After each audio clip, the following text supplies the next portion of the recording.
worship. The Prophet only made 3 rak'ah when he traveled. There is no 2 rak'ah for Salat al-Maghrib. There's only 3. There's no 4, there's only 3. That doesn't change. The Messenger of Allah, والسلام, he said this. You don't say anything else in the modern times. But the vessel is a different story. The Messenger of Allah, والسلام, he says, إِنَّ اللَّهَ كَتَبَ الْإِحْسَانَ عَلَى كُلِّ شَيْءٍ. Allah has prescribed goodness over all things. That applies to 2019, 2020, 2030, 2050. On a computer, on a phone, technology, a website, Allah has prescribed ihsan on all things. The hadith says that when you wish to slaughter an animal, make the knife sharp. Make the knife sharp. Sharpen your blade. So we don't have to have an archaic understanding or practice of hadith. It has to be a sharp knife. It can be any weapon that you're using. Make sure that the aim is right. Make sure that the accuracy is 101% accurate. Whether that's a laser beam or a knife in battle. So the concept of, let's just make an example of warfare. We don't remain archaic. You don't go into a battle with a sword and these people are flying drones. It doesn't work like that.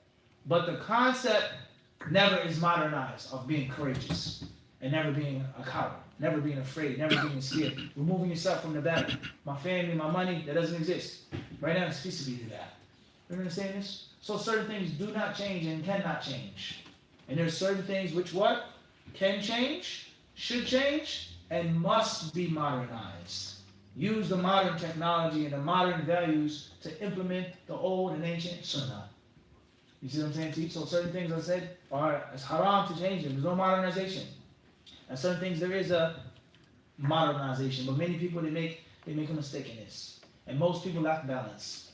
Like you said, they're either extremely archaic, totally dinosaur, prehistoric age, the way that they think, the way that they do dawah, the way that they give classes, and they don't realize that it's not 1960 anymore. There's no disrespect to anyone, but it's the reality. It's not 1960 or 70 or 80 or 90. It's not even 2000 anymore. You look at a video or a picture from 2000, it's old and fuzzy and pixelated. But back then that was like major. First smartphone, first Apple phone.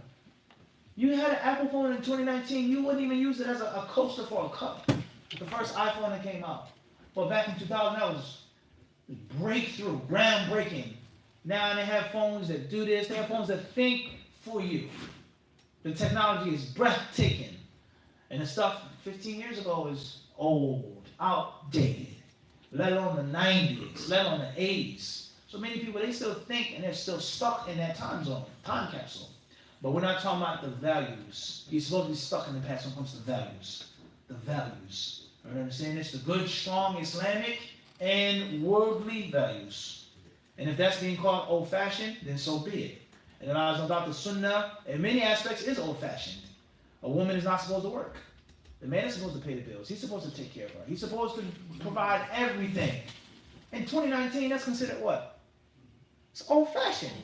No doubt. But the sunnah is to be what? Old-fashioned. A woman is supposed to be a homemaker, a housewife. She's not supposed to have a career. She's not supposed to be out there doing that. So the sunnah from that aspect is what? Old-fashioned. But it doesn't mean that the specifics of how we did it in 1990, 1980 are the same today. Because time is moving and people are different. And this is one of the greatest things that we suffer from is when we lose our youth. And this is one of the problems that for my tour of many masjids I've experienced, most masjids suffer from. It could be a black masjid, a Pakistani masjid, a Bosnian masjid, an Indian masjid, an Arab masjid, or Arabian masjid. Or as the brother said in Peoria, or he wasn't a Muslim at the time, he said an Arab church. That's what he called the mosque. Why? He said that's an Arab church. They never invite us there. That's a sad story in itself, which I'm not going to mention to you right now. Al-Muhim is that you have the older generation and they have the younger generation. And most times, there's a major gap between the two. The old people don't know how to relate to the young people. The young people don't want to relate to the old people. We don't feel welcomed by the old people. The old people push away the young people. And even those who want to relate and want to unify, they don't know how to talk. Because I came from Pakistan. I came to the United States in the 70s. Now I'm from a different country, different language, different culture, different philosophy. Let alone if you're an indigenous American, you're from America, you're born and raised your parents. You have the 70s mentality, the 80s mentality, the 60s mentality. And your son is living in 2019. You can't talk to him, you can't relate to him, you can't even say anything to him. So that's a huge problem. And as I said before, the two schools are to be merged. Keep the old blend it with the new. Values don't change, the means, the ways, those things must change. Everyone understands those things what? They must change. So that's what I would say, in brief, for Allahu A'lam. Fadl. Regarding the life of Imam Nawawi, there's something that stands out to me, and maybe it's beyond the class, but his views on certain things relating to like Asma al-Sifat, for example, and how even though many scholars disagreed, obviously, with those, he still became a great, to the pinnacle of scholarship. I thought this was something very interesting about his life, and maybe something you can shed some light on. Right, a faida with regards to Imam Nawawi's life, a very interesting point. And that is certain things of Aqidah that he said, or certain stances or views that he took, or quoted from people who came before him. In general, let alone pertaining to al-Asma wa Sifat, like was Nawawi Ash'ari or not? Was he an Ash'ari? Was he following the Ash'ari Aqidah? Was he confused? Etc. But despite him having these issues and different scholars differed with him and they refuted those points and the Ash'ari Aqidah not being the sound orthodox creed about Islam, there's no question about that. The Aqidah of the Ash'ari madhab is not the orthodox creed about Islam. Impossible. It's historically impossible. And that's because the founder and the leader, he himself, he took his Aqidah from different sources in different places himself. So how, if he, the first, didn't have the pure source, how can his product be pure? That doesn't even make sense in life. If you're shopping from your foods, your farm is GMO, you have a produce stand, you don't sell organic. If you yourself brought genetically modified fruits, how can the fruits that you sell be what? Again, that just doesn't make sense. And that's no disrespect to anyone. That's historical facts. Historical facts. Imam Abu Hasan Ash'ari, rahimahullah, he went through different stages in his life. Whether he was more Mu'tazili or with this one or that one, many different stages. And even when he died and he retracted many things and came closer, he still didn't have everything in order properly. So if he himself took from different places and had a great deal of confusion and there's no disrespect to him, that's the haqq, then how can his atba' have the orthodox creed? Let alone the concept between the Ash'ari scholars of the 3rd, 4th century versus the later centuries, night and day. The early Ash'aris were nothing like the later Ash'aris, and the same applies to Sufis. They were different. Even with the mistakes and the problems, the early Sufis were not like the what? Those who came later on, who made shirk and kufr and bid'ah. It's a difference. But we're not here to talk about that.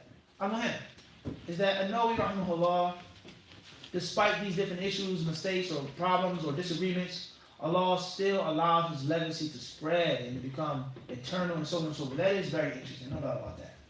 It's very interesting. And we learn many things from that. And we also debunk many myths of those who say that there's no good in that and you can't take from this. And if you make this mistake, Allah will not help you. We debunk many misconceptions that are widespread. And perhaps we'll mention that in brief when we go over his life. Jazakallah khairan.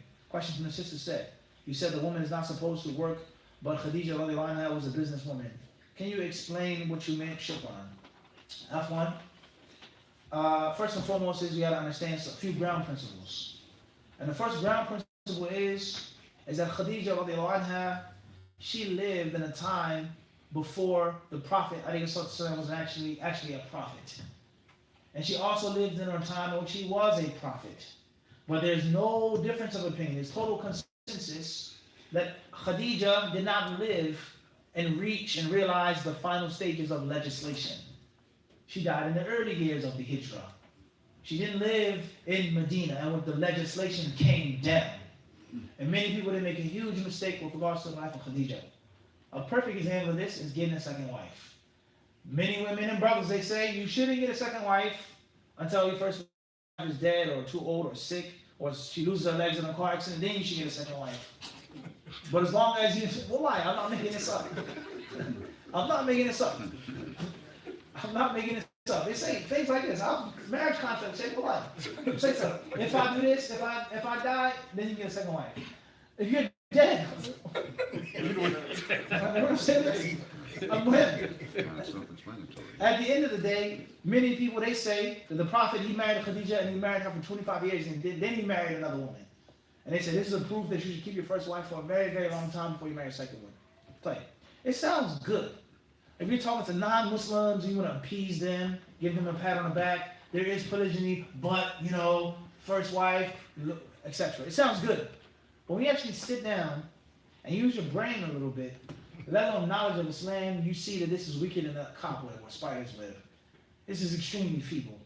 First and foremost is, the Prophet ﷺ was married to her before he was a prophet. There was no Surah An-Nur, or Surah An-Nisa, or Surah Al-Ahzab, or Surah Al-Baqarah. There was none of these verses that talk about marriage, divorce, child custody, stepchildren. None of that was even in the picture when Khadijah lived and died. Radiallahu anha. Everyone understand this? Secondly, common sense. What's easier now? For a man to marry you, and let's go extreme now. I don't want me to stay on terms. Let's go extreme. Let's say a brother marries 2 women in one day. Huh? Let's go all the way, pedal to the floor. He marries 2 women in one day. She's gonna, he says Majnun. The sister's gonna be mad, she's gonna be upset, this and that. But from the get-go, she knows what it is. My time is shared, your love, your energy, your money, everything is shared. Whether I like it or not, that's how it is. Bottom line, I agree to this marriage, that's how it is. Or another brother who marries a woman and he stays with her for a year, then he gets a second wife, or 2 years, 3 years, and second wife, 6 months, whatever. Then we have one brother who marries a sister, and let's say he's 16 years old. Or it's his high school sweetheart. Before he was even a Muslim, he was a Catholic, and he knew sister such and such. They went to school together, they went to the prom together. They both took their Shahada, they accepted Islam. Now the brother's 40, 50 years old. How many years have they been together? 40 years, 30-something years. Every single night, me and him. I roll over, I have a bad dream, my husband is there. I cook for him. This is how he likes his eggs and his toast. This is how he likes his, this is the type of shoes he likes. I know everything about him. And there's never been no one for 45 years straight. And then all of a sudden he comes home, he's older and he says, I want to get married. Or I got married. How's the sister going to feel? How's she going to look at it? It's going to be a tremendous blow. That's a long time to be with someone, to get used to someone, to get accustomed to someone. So it's 10 times more what? Difficult now. Instead of it coming in the what? The early stages. So people who say stay married to a woman for 30 years, then get married to a second woman, they're living in a fantasy world. They're not telling the truth. And after 30 years of marriage, the first thing the woman is going to say, why do you need a woman now? You've been with me all this time. You're old. You don't have any strength no more. Oh, you're going to marry a young girl now because she's younger and so on and so forth. How am I going to live and survive? And I've been with you for 40 years and I never had a job. It's impossible. So people who talk like that and use that rationale, they're not realistic. They're not what? They're not realistic. So this has nothing to do with the question, but it does have something to do with the what? The question. And that's because Khadijah radhiyallahu anha had worked before the legislation was what? Sent down. So you can't even use that as a what? A delay in a lot of the specific proofs and evidences of the Medina, the period of Medina. Everyone understand what I'm trying to get to? The generalities of Mecca, let alone before he was even a prophet, cannot come first and before the specifics of what? Of Medina. Everyone understand that? That mathematical process he's trying to make is wrong. You can't mix addition and algebra and multiplication all in one and try to get an accurate sum. Everyone understand that? That process of deducement by itself, khata. It's wrong. Everyone understand this? That's first and foremost. Secondly it's nothing wrong with a woman having a job in which the job isn't haram. Whether she's a merchant, whether she sells things, whether she's a school teacher, whatever she's on, whatever the case may be, it's not mean that she can't have a job, but it means 2 things. Number 1, it can't be a job which is haram. Just like men are not allowed to have jobs which are what? Haram. So she has to take off her hijab, or shake men's hands and do this and do that. It's haram. Number 2, a woman cannot work if she's married and her husband forces her to work. He forces her to work. I'm not paying on your bills. I can't pay this. I'm sorry. I can't do this for you. You have to go outside and get a job. And she doesn't want to go outside and get a job. He can't do that.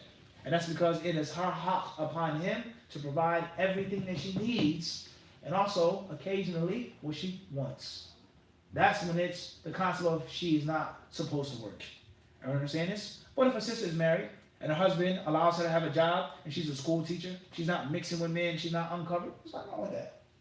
Or in many cases, she's a single parent mother. She has to work. Or the father or the husband is a deadbeat.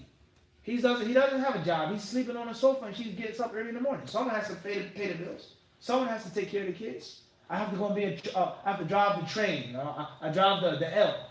And she has to take off her hijab and wear pants in the kimar. Someone has to pay the bills. Someone has to pay the bills, unfortunately. And it's one of the most destructive things of the inner urban community or the black community or whatever you are, Puerto Rican, white, whatever you are, the urban, is when a family structure is torn apart. Men don't know how to be men and women don't know how to be women. And it's a perpetual wheel that keeps turning. I didn't have my father, so now I raise you a certain way. A woman doesn't know how to humble herself and be a woman. The man can't step up. He tries to step up. She doesn't allow him to step up. And the wheel keeps spinning and spinning and spinning. And the children suffer.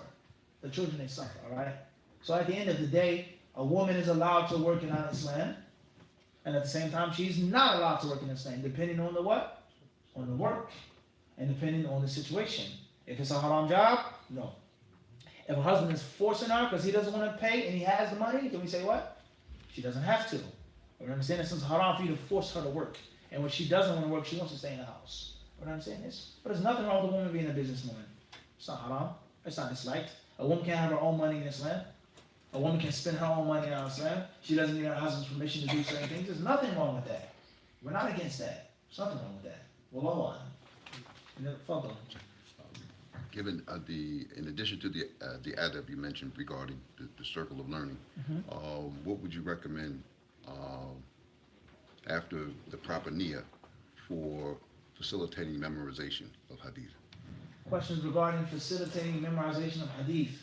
With regards to the adab, what do you do when you facilitate the memorization of hadith? I would say, Sheikh, from my humble experiences, is that you have to have the right purpose. Why do you need to memorize hadiths? Why? Why can't you just read out of a book? Why can't you just use the internet? Why do you need hadiths? You have to have the purpose. And I would translate, or I would use as an example, hadiths with regards to fighting, self-defense, whatever type of self-defense you have, boxing, martial arts, whatever art you have. Why do I have to learn how to fight? Why do I carry a handgun or knife or whatever you carry for defense, pepper spray, whatever it is? Because you never know what situation you want to be in and where someone's going to try to attack you and oppress you. Take your money, take your life, take your honor, rape you, murder you, stick you up. Allahu A'lam, where you'll be. Some crazy madman with Islamophobia, he sees you with a beard, he comes at you swinging a baseball bat. There's no time to say, oh, wait a second, let me call the cops. Oh, wait a second, let me go to the car. I got something to see. Give me 1 second. I'll be right back. Or I'm going to call my bigger brother. Or I know some brothers that...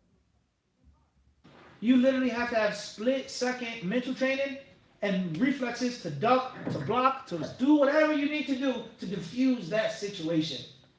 And many people, they watch movies or they watch different kung fu or martial arts, aikido, jiu-jitsu demonstrations on YouTube, and they think it's that simple. And when a person throws a punch like this, and you stand there and you block it, and you do this, and you stand there and you do all of this fancy stuff. It's not realistic. Ain't nobody coming at you like that on the street with a knife or a stick or a pipe. It's going to be a quick, simple, split-second movement. And you have split seconds to duck, to block, to intercept him, or whatever you got to do. Anyone who knows reality, he knows that street fights don't last longer than what? A minute, maybe? A confrontation? There is no gunfight like it is in Hollywood. You sit there for 20 minutes, shooting, bang, bang, bang, bang, bang, reloading. That's not realistic. Or a sword fight, it's cling, cling, cling, cling. That's not realistic. It's pop, pop, pop, pop, pop. That's it. On the ground, it's him or you. So you have to train. You have to defend yourself. You got to have split-second movement to survive someone attacking you. And the same applies to hadith. You're somewhere, someone starts talking about Islam. You can't say, let me go back to my book. You're the khatib, the imam is sick. Yalla, I can't do the class. What do you mean? Yalla, do the khutbah. What are you going to talk about? I don't know. I'm sweating, I'm nervous. But I know 42 hadiths of Nawawi with explanation. Inna halal bayyin. Inna man amalu bin niyat. Kada. I don't need to go home. I can do it on the spot. Everyone understand this? Someone comes up to you, they want to be a Muslim. They ask you about what the Prophet said. You know the hadith? You can explain it to them. You can give it to them. You have an argument with your wife, a disagreement with your children, you can what? So you have to have a purpose of having hadiths with you. And if you don't have that purpose, then your memorization of the hadiths is going to be slow. Because you can always rely on what? The information. And wallahi, this happened 2 weeks ago. I was in a barbershop in New York City before Jummah. We went in the barbershop. and it was a Muslim guy debating with some Christian guy. He was an apostate, and he was talking about Islam and Christianity. So the Muslim guy was, as we say, giving him the business. He was ginsuing him. He was slicing him to pieces. John, Matthew, this book, that book, he was giving it to him. And the Christian guy was on the ropes. He was saying a bunch of nothing. He was going back and forth, so on and so on and so forth. So I kept silent the whole time. I didn't say. The Muslim brother didn't know who I was. Alhamdulillah, I came to get a haircut. I didn't go in and get no class or do no religious debate. So he kept talking, and I'm sitting back just watching this guy play himself, talking like a total fool about the Bible, about Islam, about Muhammad. He's talking like a fool. And alhamdulillah, the brother was doing a good job. He wasn't learning like that. You could tell he was like, he had learned from jail. He wasn't, muta'allim, but he was giving him the business, at the end of the day. So we kept going back and forth, and then the barber interjected. And the barber wasn't a Muslim. And the barber was utterly frustrated with the Christian guy. He basically told him to shut up. What are you talking about? Show us where Jesus said this. Tell us where he said he's God, blah, blah, blah, blah, blah. So the Christian guy said, well, are you going to believe it? Will you believe it? He says, that's irrelevant. Just prove to me in the scripture where it says that. And the guy kept going back and forth. And as I was finishing my haircut, the barber said, well, we got two imams standing right here. I was in the chair, and it was like maybe 11:45, almost 12, close to the clock, and there was another brother who wasn't an imam, but the barber thought he was. He says, we got two imams right here. So you talking about what the verse means? Ask them right there. The Christian guy's mouth hit the floor. He's like, two imams. So I said to him, listen, I came to get a haircut. I ain't coming here to argue. So I asked him a couple questions that was really, really tough questions. The basic questions was tough, and he was dumbfounded, and his nothing else to say. What's the holiday point, brothers and sisters? Is that he says, well, I'm gonna come back tomorrow. I'm gonna go home. I'm gonna go reference it, and I'm gonna bring all the proofs where Jesus said that he is this and that, and I'm gonna bring it to you. What benefit is that in the barbershop if you gotta go home and come back the next day? We're not gonna be there. The brother's not going to be there. You made yourself look like a fool. You misrepresented your Christian faith. It is of no value.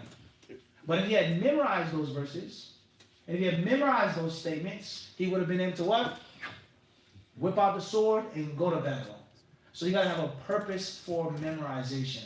I want to memorize because I'm always expected to do khutbah. I have children. I have family. I have to do this. People ask me questions. What is this dress that you're wearing? What is this on the top of your head? You have to know. But if you don't have that hunger and that thirst, you're already off the what? The right track. So why do you want to memorize hadiths? You want to better yourself, better your community. You speak to people. You have to quote a hadith. Now you got a purpose. So you know that you have to be trained to defend yourself. Now you start training. And you start taking small hadiths and repeat them many, many times. And you start writing them down. And you teach them. You don't know a hadith? Teach 50 people the hadith. You give sadaqah, you pay zakat, and the hadith sticks with you. You adjust your diet. You adjust your sleeping patterns. You drink certain teas. You see what I'm saying to you? And you sit around people who have memorized a lot to push you. People in which you have to look up to them. And you can never be complacent among smart people that have memorized a lot. But if you hang around people that haven't memorized anything, you become complacent. 40 hadith, I memorized 100 hadith. That's a lot of hadith. You know how many hadiths 100 is? That's a lot. But that's nothing to this brother from Sudan or Mauritania who's memorized 1,000 or 10,000 or 10 books. And wallahi, these are people I had like this in my class from different countries. And those are the people that I like to hang around, and which I had to look up to and let me step up my game. So therefore, Sheikh, in brief, you have to have that right purpose, the proper aspirations, and I made I think a good example. Why?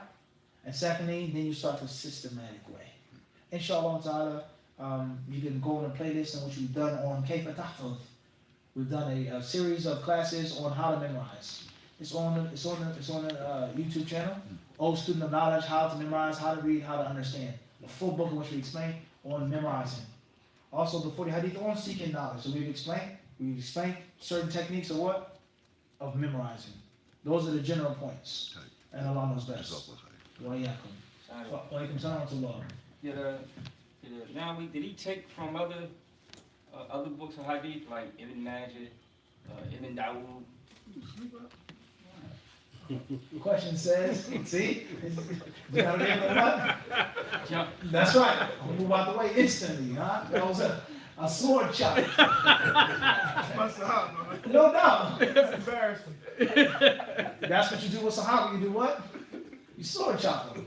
That's the Sahaba. You had a relationship with your brother. You see what I'm saying to you? So the question is, did Noe take from other books of hadith like Ibn Majah, Abu Dawud, so on and so forth? Without a question, without a doubt. A big part of the book is from the 6 mother books of hadith: Bukhari, Muslim, Abu Dawud, Tirmidhi, Nasa'i, and Majah. And then used a few other books such as Muwatta, Darimi, etc. So he took from the main sources and a few subsidiary sources. Yes, without a question. And Allah knows best. Any other questions from the brothers or the sisters? Fadl Sheikh. Assalamu alaikum. Wa alaikum assalam wa May rahmatullah. Allah reward you out and preserve you. And it's a pleasure, being I'm a little older, to have you in my family. May Now, Allah the bless you. question, alhamdulillah, on polygamy, that the Quran does says that you don't have to ask the wife for permission to get married. With my old head, fatwa to the younger boy, it don't hurt to talk to your first wife about it. Toy, It stop a lot of problems. question Your is, opinion on that? with regards to the Quran and the Sunnah, not stipulating a man seeking a permission from his first wife to get a second wife, telling her, whatever the case is. However, the old head fatwa, and it's a very important concept. Because everything that's not, just because it's not in the Quran and Sunnah doesn't mean it's bad. It's going to be an old head fatwa, no doubt. Experience. So the old head fatwa to the young brothers is that it can save you a lot of problems and a lot of headache by talking to your first wife, so on and so forth. I agree with you 100%. And the Muslim being transparent, the Muslim being honest, upfront, the Muslim being humble and making istishara, making the shura, asking someone, what do you think? I'm older than you. Everyone understand this? Hypothetically speaking, I said, hypothetically speaking, I'm more knowledgeable than you. And I said, what do you think I should do? So that's always the characteristic of a Muslim. Even though I don't have to ask you, it's not about asking. And the Prophet said something, he asked certain people certain questions. He took the advice of certain people, and he was the what? He was the Rasul. He received revelation from Allah, but he asked certain people certain things. So that's always a good thing, Sheikh. No doubt about that. I thought you was talking about me. I married my La, wife at 19. La, I la, married my but wife at 19. She's 62 now, and I'm 65. it's a real life concept. It's a real life concept. So So I have to talk to her. I yeah. have to talk to her. At the end of the day, Sheikh, at the end of the day, is that a person not asking for permission or talking to his first wife, there are different situations and different conditions. Okay, first of all, the problems in the first marriage and the role. Who's the man? Who's the woman? What's the Sunnah tell us? How am I to behave? How are you to behave? All of those things have to be there from the get-go. You see what I'm saying to you? And obviously, polygamy is a long, long discussion, and there are many, many misconceptions about polygamy. And I would say most of them come from Muslims. Now, Muslims have a great deal of misconceptions, but Muslims themselves don't understand the proper way what Allah and His Messenger wanted it to be. You know what I'm saying? This? So oftentimes, you say things, or there are other times in which it may not be. You may have to do it a different way, depending on the what? On the situation. There's some women, unfortunately, make it impossible for a man to get another wife. They make you live in hell. Excuse my expression. Just for trying to implement something. That's wrong. And there's some men who are reckless with polygamy, and they don't do it properly. They don't even try, because we all have flaws. But they don't even attempt to do it the good, wise way. And at the end of the day, no matter how wise you are, how kind you are, how much money you have, how much of a good provider, no matter what, the woman is either going to accept it or not. Bottom line. Period. And many people, they're hypocritical. They want polygamy to be perfect, but the monogamy isn't perfect. How many women get beat up by their husbands? How many husbands cheat? How many husbands don't take care of their bills? How many husbands don't show love and affection? So monogamy itself isn't what? Perfect. So why is there a stipulation for what? Polygamy to be what? Perfect. That's another smoke screen for people not accepting it. I accept it, but it should be like this and this. No, that's not true. No doubt, certain things need to be in order. Certain things need to be under control. Certain things need to be there. No doubt about that. But you're seeking a utopia. And your first marriage or your marriage with your husband isn't a what? Utopia. He doesn't have all the money. He doesn't have all the time. He doesn't know everything. He's not the best. So why are you stipulating that now for him to do something else? Except for double standard. So humans are flawed. And anything that humans do is going to be what? One way or another. So a flaw and mistake does not change the permissibility or impermissibility of it. You shouldn't get a second wife. You can't get a second wife because such and such and such and such a problem. All right, well, don't get married then. Let all the men and women get divorced, and we should be single. Right or wrong? if that's your rationale. Everyone understand this? And Allah knows best. Hayden, inshallah, we'll take maybe a few questions from online, just a few because I know it's late. One more last one, Sheikh. Father Sheikh. Something you mentioned earlier about the clapping of the hands. Okay. They asked you, I don't know, I didn't study enough, but I heard that was that's the way Shaitan sits on his hands in the back of him. Is that a hadith or is that folklore? Clear. With regards to clasping one's hands, or sitting and leaning on one's hand, one's left or right hand when they're sitting down, how the shaitan sits, etc. Is that a hadith? Is that folklore, etc.? There are hadiths that explain walking to the prayer, what you shouldn't do with your hands. There are hadiths that talk about not sitting back and reclining on your left hand or right hand, sitting back like this. There are hadiths on these subjects, okay? Are all of them authentic? Not necessarily. Are some of them authentic? Different story. At the end of the day, if you're sitting in a class and you're waiting for the next salah, you shouldn't do this with your hands if it's between Maghrib and Isha, because you're waiting for the next salah. As far as sitting back with your right hand like this and like that, and that's a longer discussion. Whether the hadith is authentic or not, that's how the Maghdubi alayhim sit, whether it's authentic or not, that's not a good posture for a class. You should be sitting up, you should be attentive. If you're tired, lay down, go to the side, go to the back. There's nothing wrong with that. We're not, that strict, especially as a general class. It's not like we're sitting with just Tulab and hardcore young students of knowledge. But you should try your best to have the best posture as possible, especially if you're a self-respecting student of knowledge. And that's the best way to sit, with your legs like that. And if you can't sit like that, then like that. That's the best thing to do. Sitting back, leaning back, leaning back. People put their knees or feet or this and that towards you. That's not necessarily the best thing to do. That's in general. And Allah knows best. F1. Questions from London. And this was SM. What is the Sharia definition of the youth? A Sharia definition of the youth هو الذي يرضى بفعل الفاحشة في أهله, is the one who's pleased with his wife being a whore. He's pleased with his wife being a prostitute. Or if she isn't selling anything or soliciting her love, she sleeps with other men and he's pleased with it. Many people, they translate the word the youth as a pimp. But that's not always necessarily true. A woman may not be a prostitute, but she sleeps with other men. In the modern culture today, right? Swingers or whatever the word you want to use. Or a man records his wife having sex with another man and that turns him on and stimulates him. He's married to her. She's just sleeping with him. She's not going to go home with him. She doesn't love him. But go ahead. And it's good for me. That's one thing. Everyone understand that? So it doesn't necessarily have to be a pimp. Someone who has a woman and when she's selling this woman. And in most cases, and Allah knows best, Allah Alam, in most cases, if there's a pimp, his wife is not on the corner or walking the strip. His wife is not the prostitute. In most cases, the pimp has no intimate relationship with the girl that's selling herself. So many people, they mistranslate the word. And they may say, if you allow your wife to go outside the house and her feet are out, you're a youth. If you allow your wife to wear perfume outside the house, you're a youth. If you allow your wife to work and shake a man's hand, you're a youth. That's not right. That's not fit of fahisha. You being loose with your wife, you're not having necessary jealousy with your wife, you're not being protective of your wife, different what? Different story. But it doesn't mean that you're a youth, as is mentioned in that hadith. Unless you're pleased with someone doing fahisha with your wife. And obviously there are steps towards fahisha, no doubt. Okay, shaking a woman's hand could lead to that. You feel the softness of her hand. She feels the softness of your hand, the strength of your hand, the warmth of your hand, the energy in your hand. People say things like this is reality. Okay?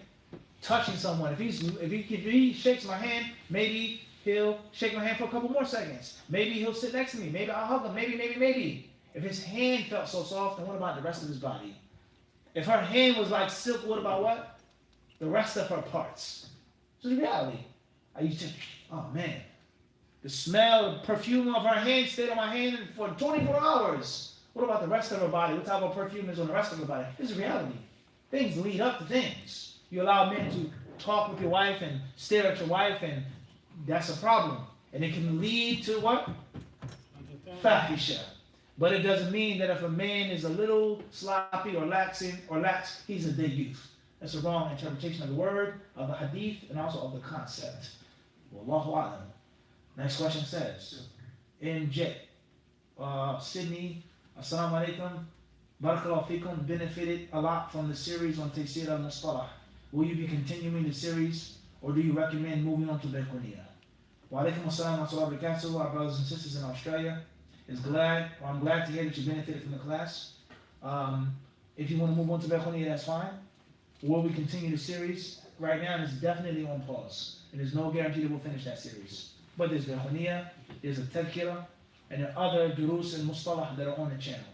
Jazakallahu khair. There's also Nukhbat al-Fikr on the channel as well. Allahu A'lam. FA, East Flanders, Belgium. All versions of 40 Hadith Nawawi I've seen have no isnads. Only references to where the original Hadith can be found. Is that the way Nawawi made the book? Yes. That is the way Nawawi made the book. It's a compilation and it's a summarization. And he intentionally took out the chains of narration. And he just put An Abu Hurairah, An Fulan, An Fulan, An Fulan. All versions of Nawawi's Hadith are like that. Moving forward, we'll take a few more questions online, then we'll take the last question here. From UK. TA.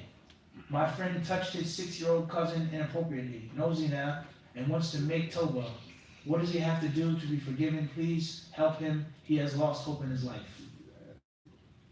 First and foremost is say the following words: Astaghfirullah wa atubu ilayh. Or Allahumma inni astaghfiruka wa atubu ilayka.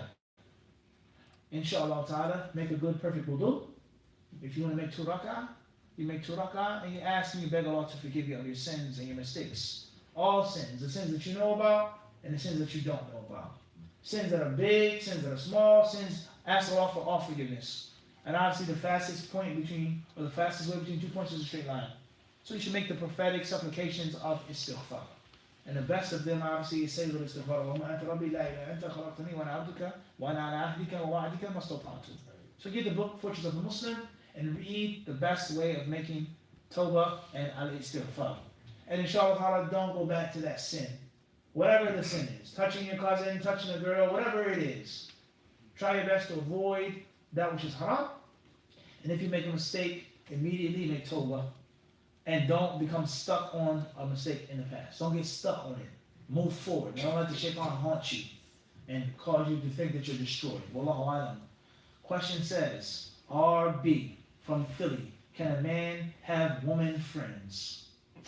It depends on what you mean by woman friends. If you mean an associate, neighbor that you talk to in general, you have your supervisor, your coworker, you're at the coffee machine, good morning, how's it going? Yeah, you know, that's crazy, they raised the price of this, oh yeah, you know, have a good day, I'm back to my cubicle. Being professional, being cordial, hello, how you doing? Have a good day, something like that. That's one thing.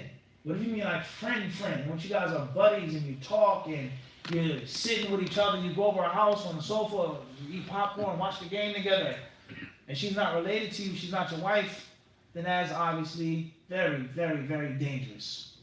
Very dangerous. I'll give you a piece of wisdom that I got from one of my students. Something I learned from a student of mine some years back, and the student wasn't a boy, it was a girl. And she was discussing different issues of marriage and so on and so forth, and this is what she said to me. And Allah knows best. This is what she said. She said that I feel it's impossible for a man to be with a woman, talk with her, whatever the nature of the relationship is, and the thought of intimacy not cross someone's mind at least once. Impossible.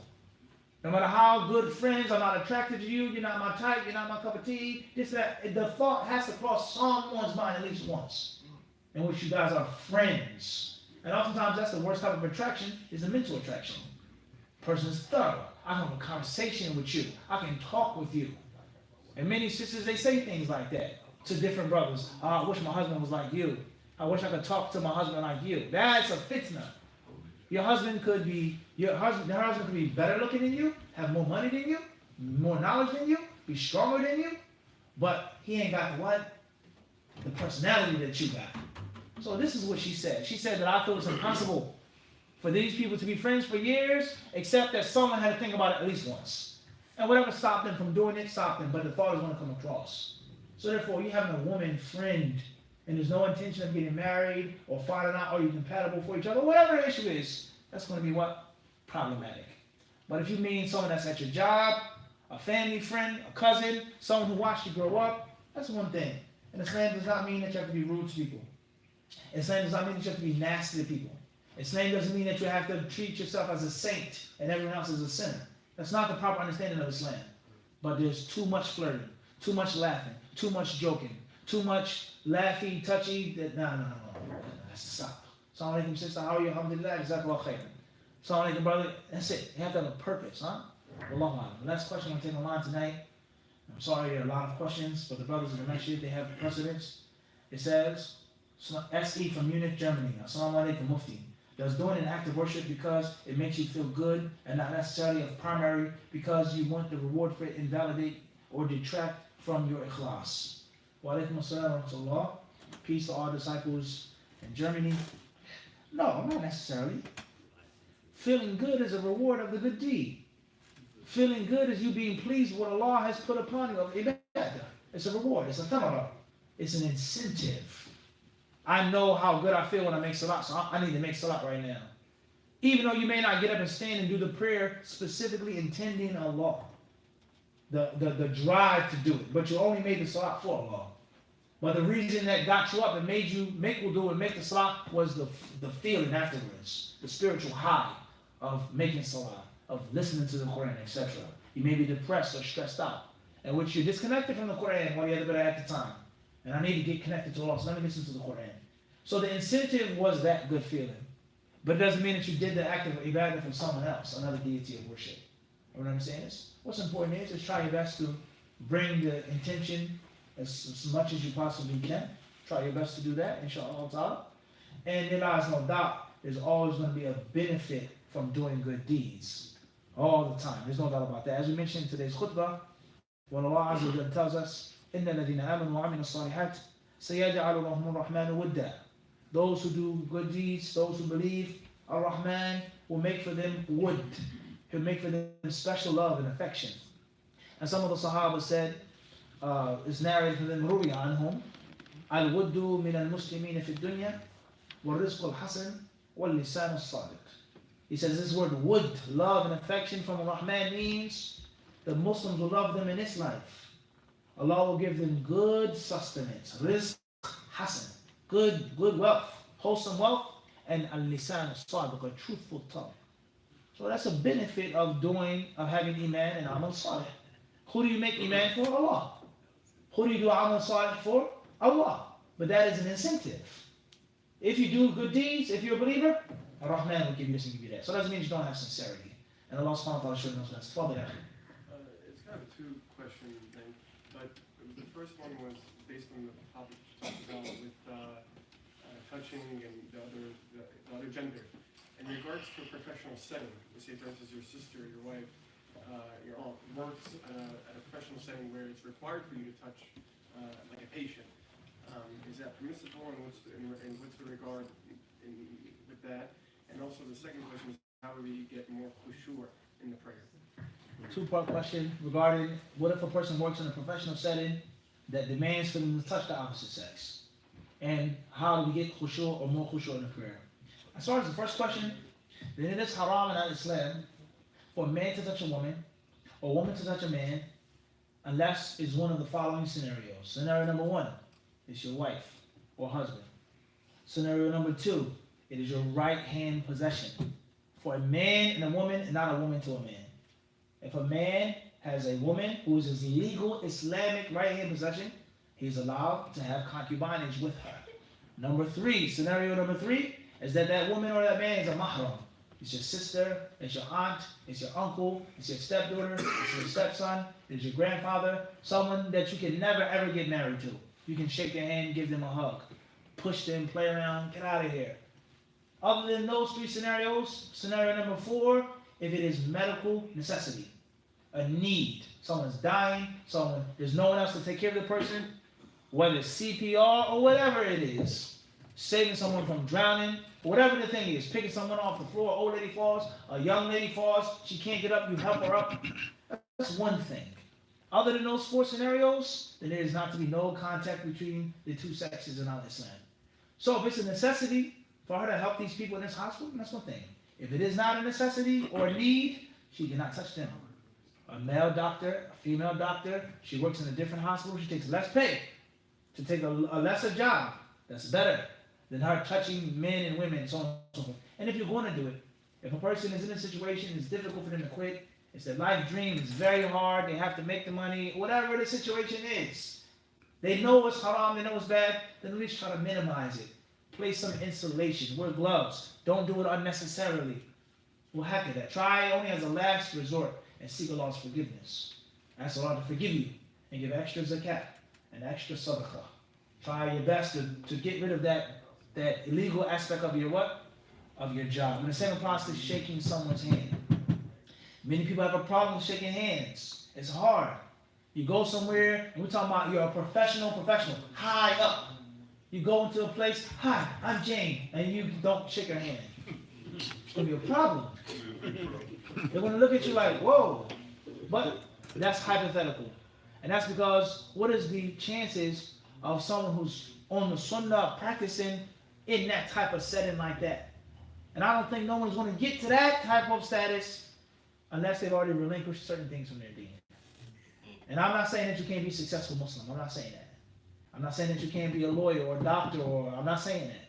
But around those types of people, which they feel comfortable like that. But for argument's sake, you go to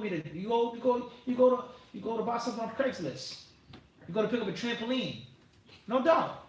And he's the owner of the trampoline. She says, "Hi, I'm Jane." She sticks out her hand. Or he says, "Hi, I'm Mike. I'm Rob, or I'm whatever my name is." A friendly gesture. You may feel embarrassed.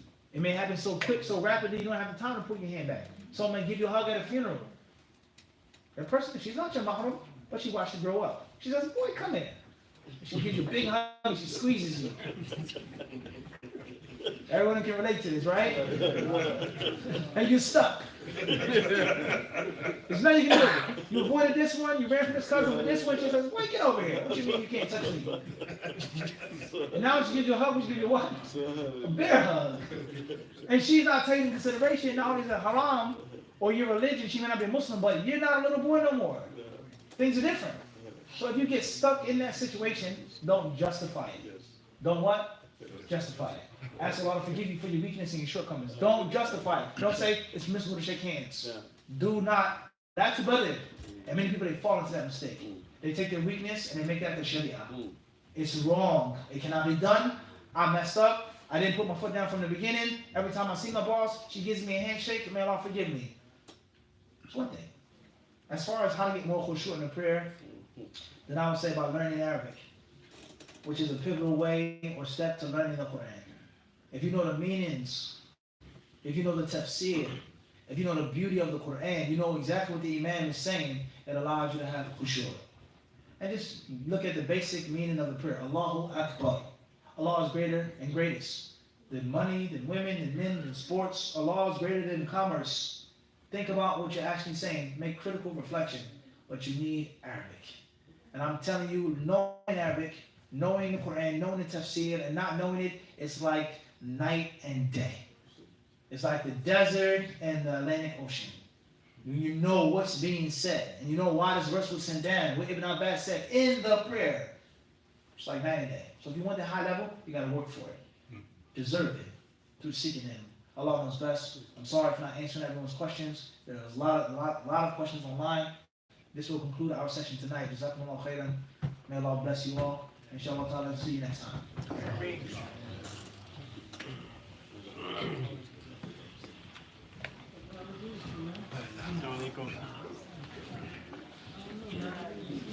Salam, my prophet, Steve.